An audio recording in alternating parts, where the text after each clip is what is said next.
գրական հուշարձան համեմատելի Մովսես Խորենացու հայոց պատմության եւ Գրիգոր Նարեկացու մատյան ողբերգության հետ։ Հայոց ազգային ավետարան, բոցավառ դիդակտիկա եւ ապոստոլիկ քարոզներ, ինչպես նշում է Ավետիք Իսահակյանը, այսպես է հայ գրականության դասագրքերում ներկայացվում հայ գրականության ամենանշանավոր ստեղծագործություններից մեկը Խաչատուր Աբովյանի Վերք Հայաստանի ողբ հայրենասերի վեպը, բայց միաժամանակ ժամանակակից ընթերցողներն ասում են, որ վեպը դժվար ընթերցելի է, պաթետիկ, անկատար կառուցվածքով, անհասկանալի ոճով։ Ինչու են պաշտոնական, գրականագիտական եւ ընթերցողական կարծիքները այսքան տարբերվում։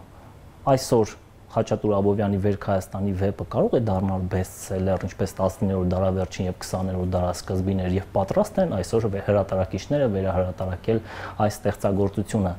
Այսօր Խաչատուր Աբովյանի Վերք Հայաստանի վեպը զուգահեռ ընթերցելու են գրականագետ Արքմենիկ Նիկողոսյանի հետ։ Ողջույն Արքմենիկ։ Ողջույն։ Ինչպե՞ս ես։ Հրաշալի։ Հաղորդումից առաջ զրուցում էի կնոջս հետ եւ այն հարցերը, որ այսօր քննարկում էինք, փորձեցի նրան տալ, արդյոք այսօր Վերք Հայաստանին կարող է դառնալ բեսթսելեր, կա այդպիսի հնարավորություն, եւ կինս ասաց, որ հնարավոր չէ, որովհետեւ Վերք Հայաստանին հայրենասիրական ստեղծագործություն է, իսկ այսօր ընթերցողներին հետաքրքրում են ներանձնային, անհատական, սիրային եւ այլն հարաբերությունները։ Ինձ այս պատասխանը տարօրինակ թվաց, որովհետև վերքը ես միշտ ընկալել եմ այսպես մի ամբողջության մեջ, որտեղ այդ պատմական ֆոնը կա, ներանձնային հարաբերությունները կան, հերոսությունը կա, հայրենասիրությունը կա, ըստ քեզ հայրենասիրության այս ընկալման հետ է կապված, իսկապես հայրենասիրական ստեղծագործությունը կամ հայրենասիրական ընկալվող ստեղծագործությունը, ներկայացվող ստեղծագործությունը այսօր չի կարող լինել բեսթսելեր։ Չեմ կարող այդպես միանշանակ պնդել, ես կարծում եմ, որ պարզապես ժամանակների ընթացքում տարբեր հանգամանքների բերումով այդ նաև ավելի շատ գաղափարական, հատկապես խորհրդային շրջանում, այս հրաշալի իմ կարծիքով ոչ պակաս սրբազան վեպից կամ ստեղծագործությունից, մշակութային արժեքից, ինչպիսին մեր ժողովրդի համար քո հենց ամենասկզբում իշտակած Խորենացու պատմությունն է եւ Նարեկացու մատյանն է, այս գրքի վրայից հանվեց այդ շղարշը, այդ արժեքային այդ կողմը, որովհետեւ այդ նույն տրամաբանությամբ է թե այսօր ներանձնային հարաբերություններ, սիրային կապերն են բեսթսելերը նաեւ Նարեկացու մատյանը, բայց վստահ եմ, որ մեծ մասը չի գնում դա ընթերցելու համար եւ բեսթսելերները ի վերջո ձևավորում են գնումներից, բայց մյուս տարբերությունը կա։ Պաշտելիության մի շատ գերակա մաս արկա է Խաչատուր Աբովյանի Վերք Հայաստանի վեպում, պարզապես ելի եմ կրկնում գաղափարական եւ այլ պատճառներով այդ խնդիրը մղվեց երկրորդ պլան եւ մեր ժողովրդի գիտակցությունից այդ կտորը հանվեց։ Գուցե այդ պաշտամունքն է որոշակի հակազդեցություն առաջացնում, այ դու ասացիր, ես մտածեցի, այ այն ինչ որ իսկապես այսպես ներկայացվում է բավական նորից պաթետիկ բառը օգտագործենք բարձրագոչ հաճախ, ժամանակակին ընթերցողը չի ընկալում սա որպես իր համար գրված շատ նուրբ նույն հոգեբանական ինչ-որ բաներով, նաև մարդու մասին, մարդու համար գրված ստեղծագործություն։ Այսինքն դա ընկալվում է որպես մի պաշտամունք, որտեղ գլխավոր կերպարը հայրենիքն է։ Ինչ վատ է, եթե այդ տեսակ ընկալում լինի։ Վատ չի, հրաշալի է, բայց դա գուցե խանգարում է շատ ընթերցողների, հատկապես ժամանակակից ընթերցողների, որոնք իրենց են փնտրում այս ստեղծագործության մեջ։ Դա արդեն իրենց խնդիրն է, որտեղ եւ որոշակի վախեր ունեն հայրենասիրական թեմայից։ Իրեն փնտրելը հատկապես ժամանակակից մարդու համար ոչ միայն իր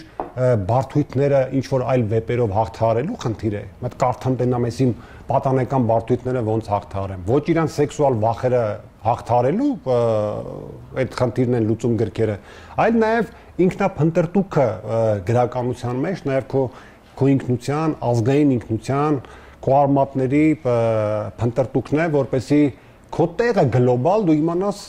այս աշխարհում։ Եթե դու տարել ես քո էությունը այնքան ես անձնականացրել, այնքան ես փոքրացրել, որ քո համար ինքնություն կոչված ամենակ քո սեփական բարդույթների որոնում եւ հաղթահարումներն են, հա, մի քիչ կոպիտ կարտահայտեմ, այս գիրքը քեզ արժանի չի, որտեվ Խաչատուր Աբովյանի Վերք Հայաստանի վեպը ունի բոլորովին ուրիշ թիրախ, ունի բոլորովին ուրիշ նպատակ եւ ստեղծվել է բոլորովին ուրիշ նպատակով, ընդհանրապես Խաչատուր Աբովյանը իր վերքով մեր պատմության ամենալուսավոր, ամենապայծառ, եթե ոչ ամենապայծառ եւ ամենալուսավոր մարդկանցից մեկն է։ Եվ ահա վեպի բովանդակությունն էլ անգամ իր անհասկանալի լեզուն յուրօրինակ մարտահրավեր է ժամանակակից մարդու եւ հատկապես առավել եւս հայ մարդու համար մանավանդ աշխարհակաղակական այսօրվա զարգացումների ֆոնում։ Գիրքը պատահական չվերցեցի, ինքնություն բառը օգտագործեցի եւ այստեղ հենց Հառաչաբանի առաջին էջում կարդում ենք. «Մասիս առաջիսեր կանգնած միշտ, որ մատով ցույց էր տալիս, թե ինչ աշխարհքի ծնունդ ես։ Դրախտը մտքումս էր կենթանի, որ ինձ երազում թե լուրջ միշտ մեր երկրի անունն ու պատվականությունը իմ առաջ էր բերում. Հայք, Վարդան, Տրթատ, Լուսավորիչ, քնածս տեղը ինձ ասում էին, որ ես իրենց որդին եմ։ Եվրոպա, թե Ասիա ինձ անդադար ձեն էին տալիս, թե հայկազավակն եմ ես, Նոյան թոռը, Էջմիածնավորթին, դրախտի բնակիչը եւ այլն եւ այլն եւ այլն»։ Հիմա այս ինքնությանը անդրադառնալով, կարող է մենք այլևս մեզ չենք կապում այս ինքնության հետ։ Ժամանակակից ազգագրագետները եւ այլն ասում են, որ կան տարբեր ինքնություններ եւ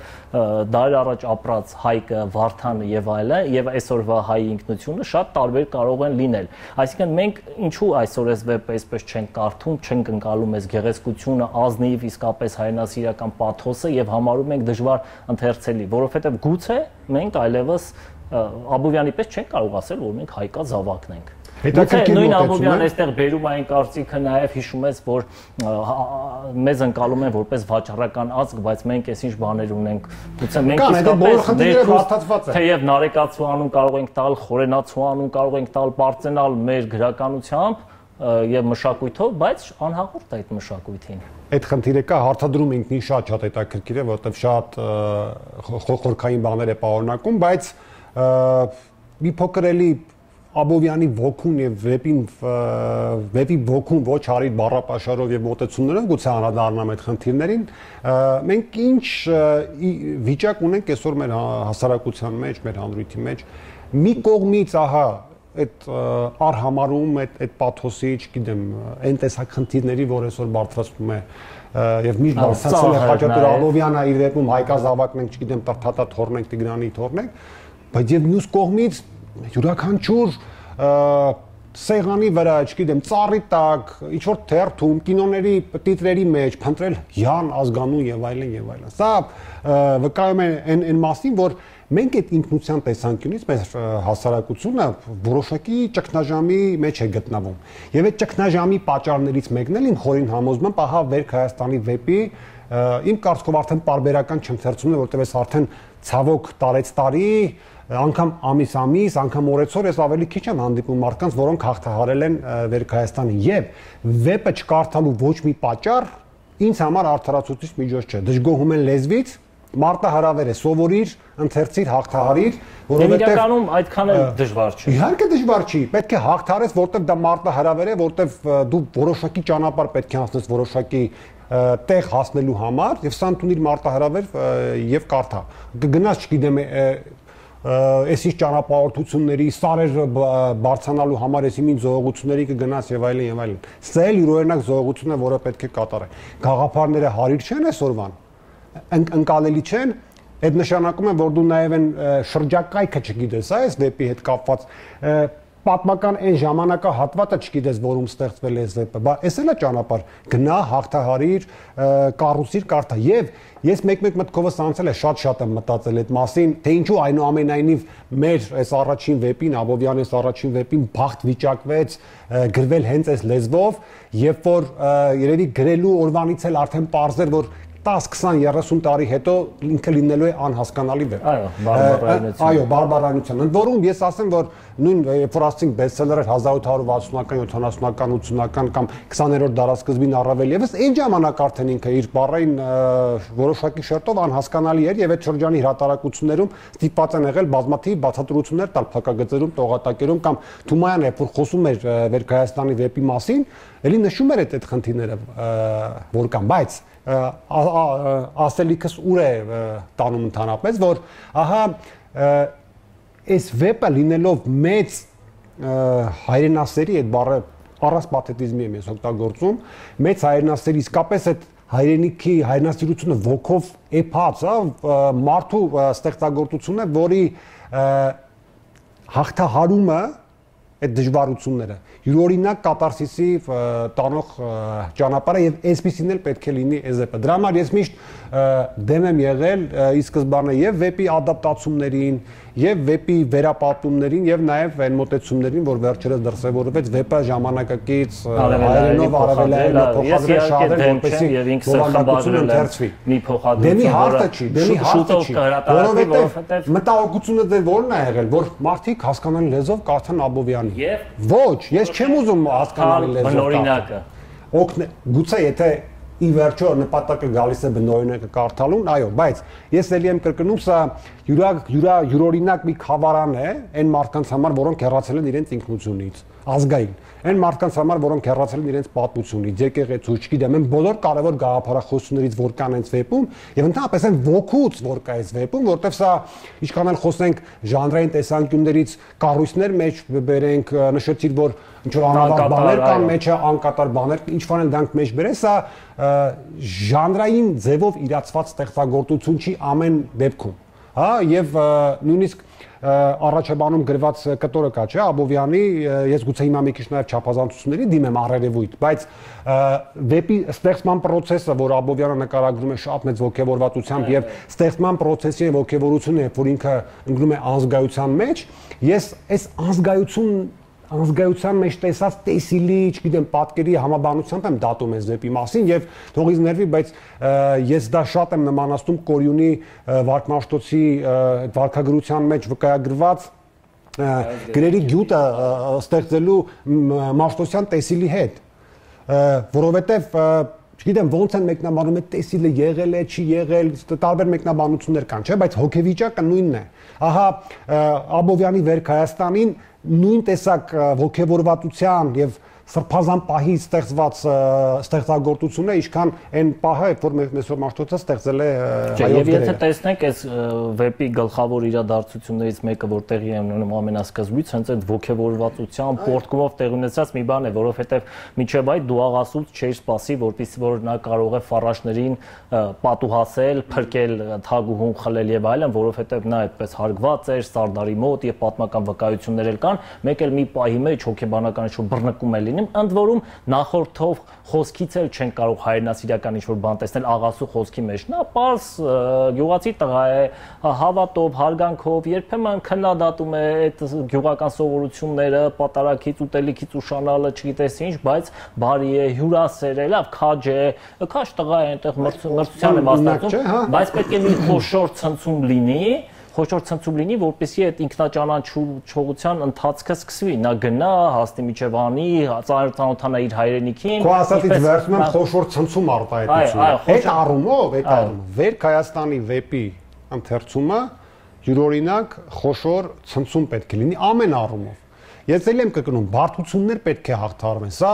հեշտ վեպ չի եւ լավ է որ հեշտ վեպ չի։ Եվ նաեւ սա ոչ միայն ուրիշ բացի այդ աղասու մասին երբ խոսեցինք, շատ կարեւոր է որ սա աղասի մարդու անհատական ողբերգությունն է։ Ես ասացի, որ ընկալում է ավելի համընդհանուր վեպը որպես հայրենասիրական, պատմական ստեղծագործություն, բայց այստեղ մարդկային ողբերգությունն է եւ ինչպես Միքայել Նալբանդյանն է իր Մեռելա Արցուկ վեպի տողատակում հայտնի խոսքը կա նշում, որ այստեղ ողբերգությունը վերքը կամ ողբերգությունը նրա մեջ չէ, որ Հայաստանը այս ճակատագիրն է ունեցել, դա ակնհայտ է, որ զոհեր են լինում, պատերազմներ են լինում, մենք այդ լծի տակ ենք պարսկական եւ այլն, այլ ողբերգությունը այն է, որ աղասին եւ իր ընկերները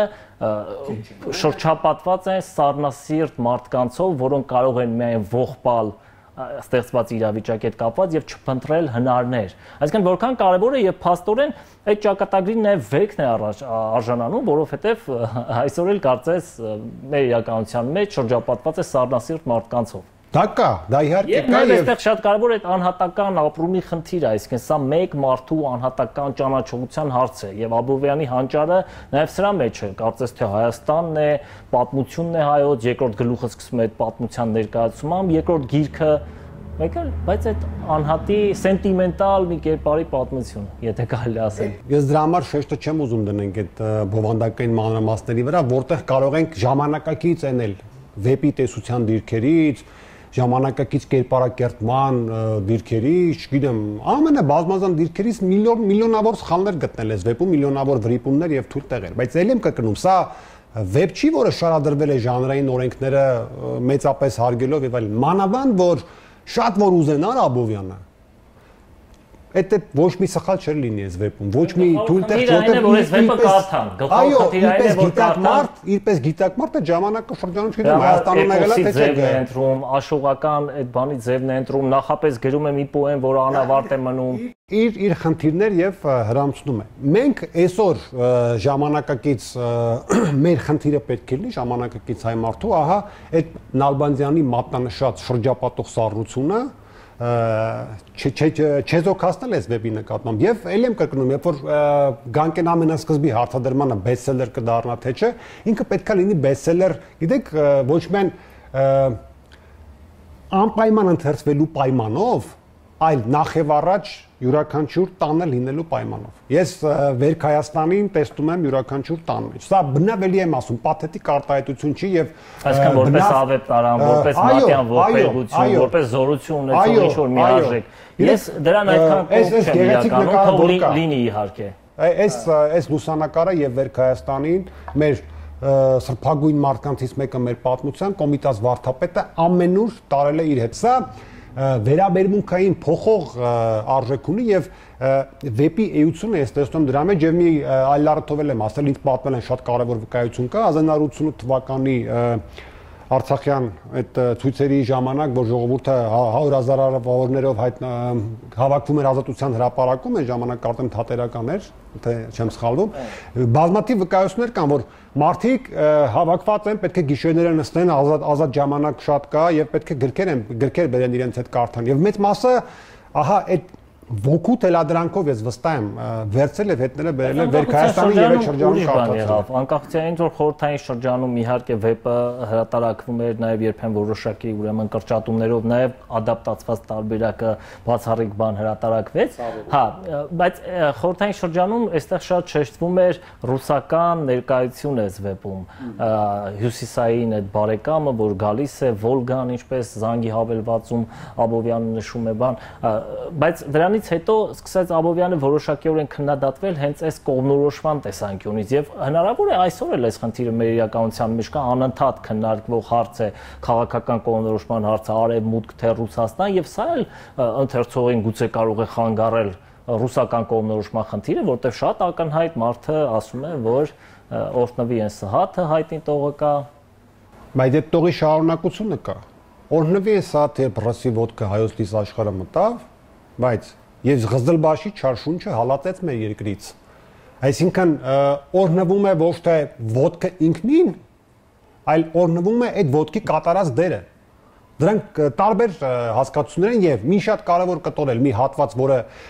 չի եղել 1858 թվականի հրատարակության մեջ, հետագա հրատարակություններն մեր շատ քիչ է դրվել եւ այստեղ Փառք Աստծո Գուրգեն Գասպարյանի կազմած բնագրում կա չափածո մի փոքրիկ հատված է, որտեղ Աբովյանի երազանքը եւ այս վեպը գրելու դրթարիթը ավելի հստակ է բացատրված եւ իր այդ քաղաքական մոտեցումները գաս ռուսատ մեծ ազգի շքիտակ ասում եմ մի քիչ զորանաս, որպեսզի հետագայում անկախանաս։ Անկախության երազը այս վեպի գլխավոր ֆենոմենն է, ավելի ֆենոմենալ հարցադրում վեպի ներսում, քան այն ինչ որ կապվում է ռուսի եւ բանալի։ Եվ շատ հետաքրքիր է, որ իսկապես վեպը հիշում են այս բաներով, Աբովյանին հիշում են նրա այսպես կորստի փաստով, վեպը միայն այս ռուսական կողմնորոշման հարցով, բարդ լեզվի հարցով, բայց չեն հիշում օրինակ մի ֆանտաստիկ հատված Անիում։ Այո։ Նրա զարմանքը, ուրախությունը,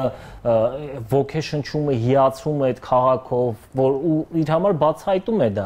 Այսինքն իրենք ապրում են այնտեղ շատ մոտ, Արևելյան Հայաստանում շատ մոտ Անիին, գաղափար չունեն, որ հայ ժողովուրդը ունեցել է այդ տեսակ մշակույթ, ունեցել է այդ տեսակ պետականություն, քաղաք, ամրոց։ Եվ ի՞նչն է բերում այդ գիտակցությանը, հարաբերումը,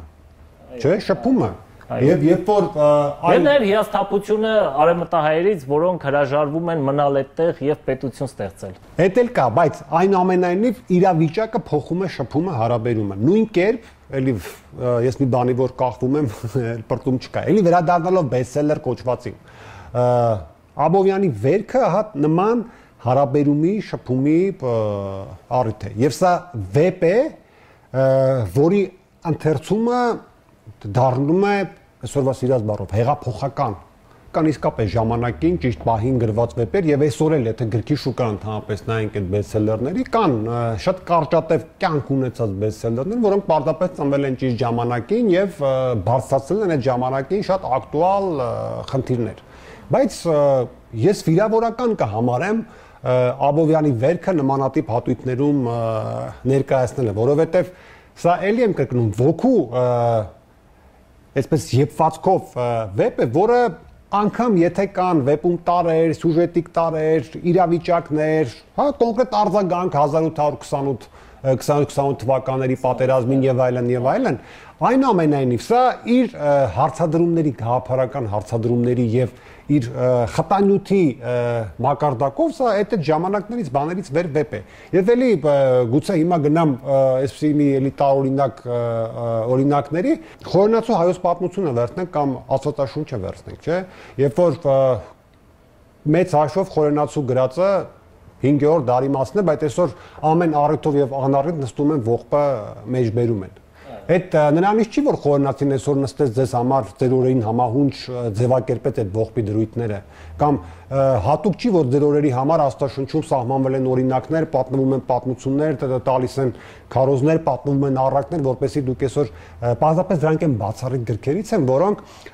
մարդու կյանքը, ժողովուրդների կյանքը ձևաբանած ունեն, հա, այսօրվա շարահյուսական բաներով ասեմ, ձևաբանած ունեն այն գլխից դու ինչ ես ապրելու, ինչ իրավիճակների մեջով ես անցնելու, դրանով են այդ տեսակ գրքերը մեծ։ Ես ուզում եմ, որ այդ գիտակցությունը լինի եւ Աբովյանի վերքին մեր իրականության մեջ տրվի այդ արժեքը։ Եվ ես շատ վստահ եմ, որ ընթերցումը, զանգվածային massայական ընթերցումը, կեսը չընկալելով, կեսը չհասկանալով, բայց ընկալելով այդ ճանապարհը որպես հաղթահարում եւ կատաստրոֆի արտոնուղի, շատ բան է փոխելու մեր հասարակության մեջ։ Հաղթահարելու հետ։ Իհարկե այստեղ գրափարյան հատվածներ էլ կան, որոնք ինձ միշտ հետաքրքիր մտորումների առիթ են տալիս։ Գիտես հայտնի Ձոնը, Սմբատին կամ Սմբատյանին, Գևորգ Սմբատյանին, էլի գրափար, այո, Աղաֆոնը եղբայրն էր։ Այո։ Հիշեցի պարտապես։ Այո, էլի Աղաֆոնը գալիս է եւ նրան գոտեպնդում է, ասում է լավ է եւ այլն եւ նա գրի։ Եվ նաև շատ հետաքրքիր ավելի զանգի հավելված է, այդպես հախուռան, գեղեցիկ, իսկապես ֆանտաստիկ մի գործ, բայց ինչն է ինձ միշտ հետաքրքրել, որ այն լեզվի խնդիրը, որ Աբովյանը բարձրացնում է, ամենասկզբից Հառաչավանից, այստեղ մի հետաքրքիր բան ենք տեսնում մենք, որ այն փառապանց հայրենիքը, իսկապես սпасել է, տեսիլ է, երազը, հզոր, նաև անցյալի այդ բանը, Աբովյանը դեռևս չի կարող այդ լեզվով նկարագրել։ Գրափարի է անցնում, այսինքն իր ընտրած լեզուն այդտեղ թողնում է եւ անցնում է գրափարի, որովհետեւ այդ հայրենիքը նոր իր հայրենիքը նկարագրելու լեզուն չի կարող նկարագրել փառապանց հայրենիքը։ Որովհետեւ այնուամենայնիվ կա լեզվի ավանդույթ, այնուամենայնիվ կա պատկերի ավանդույթ, այնուամենայնիվ կա նաեւ գաղափարը վերարտադրելու ավանդույթ։ Որովհետեւ այդ Հայաստանի մասին միայն գրափար կարելի է գրել։ Ոնց որ այսօր Հայաստանի մասին, երբ որ խոսում են պատմական գրի։ Հենց խնդիրը դա է, այսօր Հայաստանի մասին գրում են այնպես, կամ եթե ասենք Աբովյանի պես գրեն, բնականաբար մենք հրատարակիչներ չեն հրատարակի։ Ինչի՞ չպետք է տպագրենք առաջին։ Ինչպես գրել այսօր հայրենասիրության մասին եւ դա դառնա պետք է գրել հայրենասիրության մասին, պարզապես պետք է լավ գրել, որտեվ այսօր մենք այդ խնդիրները չպետք է նույնացնենք, որտեվ այսօր գրականության գործառույթի նաև ստեղծման շաղախի հետ կապված շատ մեծ փոփոխություններ կան։ Շատ չարչրկված մի հատ հարց կա, որ անդադ ասում են, ինչու այսօր չկան տերյաններ, չարենցներ, բան եւ այլն։ Սա են քննարկում եւ մենք ենք այն համոզման մեր զրույցի ընթացքում, որ ուղղակի չեն կարող լինել այսօր չարենցներ, տերյան չի կա, որտեվ երկինքը ուրիշ է։ Այո, բայց հայրենասիրական թեման կարող է լինել, ինչպես անել, որ այդ հայրենասիրական թեման լինի իսկապես խորը, ապրված եւ շատ խարսված չլինի հենց անձնական բանի վրա, կամ, չգիտեմ, չներկայացնի պատերազմը որպես չարիք, ինչպես Լևոն Խեչոյանի արձակում կարող ենք տեսնել, կամ չներկայացնի, չգիտեմ, իսկապես այս պաթետիկ բանով, ինչպես օրինակ հերոստատեսության հաճախ կարող ենք տեսնել Արցախյան ազատամարտի հերոսների մասին։ Ինչ որ միջանկյալ մի բան կա, գուցե իսկապես դրա լեզուներ չկա եւ պետքա մեկը գա եւ հեղափոխություն անի։ Դա հանգեցնել լեզվի խնդրի, որտեվ վերլուծություններ եթե շատ խորանանք դրան են գալու, որովհետեւ այնուամենայնիվ ոչ միայն հայրենիքի հայրենասիրության մասով, այլ տարբեր էլի թեմաներ կան եւ գաղափարներ կան ընդհանրապես գրականության տարածքում, որ այսօր շրջանառվում են մեր հասարակության մեջ, ժողովրդի մեջ եւ այլն, բայց չկա դրանց մասին կամ չի ձևավորել դրանց մասին խոսելու, դրանցով գրականություն ստեղծելու լեզու։ Ինչու, որովհետեւ երբ որ դու խոսում ես հայրենիքի մասին, այսօր տարածված միտում է, հատկապես պոեզիայում, հա, դու ունես ճանապարհ առաջին վերցնել մեր դասական բանաստեղծությունից եկած բառամթերքը, ոճը, դիմումնաձևերը եւ կառուցես մի բանաստեղծություն, որի համար քեզ կմեղադրեն անհարկի պաթետիզմի, ճոռոմաբանության եւ ինչ որ տխմար ներփողագրության մեջ, եւ կա մյուս տարբերակը, որը կիրառեցին շատ բանաստեղծներ, ոճի որոշակի իջեցմամբ, հայրենիքի հետ ինտիմ, այսպես հարաբերությամբ եւ չգիտեմ, անգամ կենցաղային մանրամասներով եւ սկսեցին մեղադրվել, չգիտեմ, արդեն հայրենիքի սուրբ կերպարը սրճապատության մեջ եւ այլն եւ այլն։ Հայրենիքի պատկերը առաջին հերթին վերականգնում է լեզվի միջոցով, գտնում է իր ժամանակի հայրենիքը։ Այդ լեզվի զգացողությունը մեր ոչ մի գրող երևի գուցե ունեմ, բայց Աբովյանի մոտ ինչն է հետաքրքիր։ Տեսեք, էլի որ հայրենասիրությունից խոսենք, Աբովյանը չի մասնակցել ըստ էության ոչ մի կռվի, հա, ոչ սահմաններ է գնացել պաշտպանել, չգիտեմ, ոչ ճակատամարտերի է մասնակցել, բայց իր ամբողջ կյանքը կառուցել է այնպես, որ գա եւ օգտակար լինի հայրենիքին։ Երբ որ մարդը գնում է դորպատում սովորելու եւ ունենում է հազարավոր ընտիր առաջարկներ այնտեղ բնալու, կյանքը դասավորելու, ինչ որ հարուստ տիկնանց հետ ամուսնանալու եւ կոմս դառնալու, չգիտեմ, բայց ինքը ընտրում է անընդհատ կատարելագործվելու, կրթվելու ուղին, տիրապետում է 30 մասնագիտության, այդ թվում ապակե գործություն, ծաղիկներ աճեցնել, են փողոցներ կանաչապատել, պաղպաղակ սարքել եւ այս բոլորը ոչ թե անձնական հաճույքի համար, այլ գալ իր երկրում սովորեցնելու համար, սա արդեն բավական է, որ հայրենասիրության այդպես դաս լինի բոլորի համար եւ ես ուզում եմ շեշտել, որ ահա այս վեպն էլ գրվել է նույնքան մանրակրկտորեն եւ նույնքան բոցավառ ջանքով, ինչպես Աբովյանը դորպատում սովորում էր այդ մասնագիտությունը իր հայրենիքի համար։ Այն նույն ջանքով, որով Աբովյանը նման համբերատարությամբ բարձրացավ Արարատ լեռան գագաթը։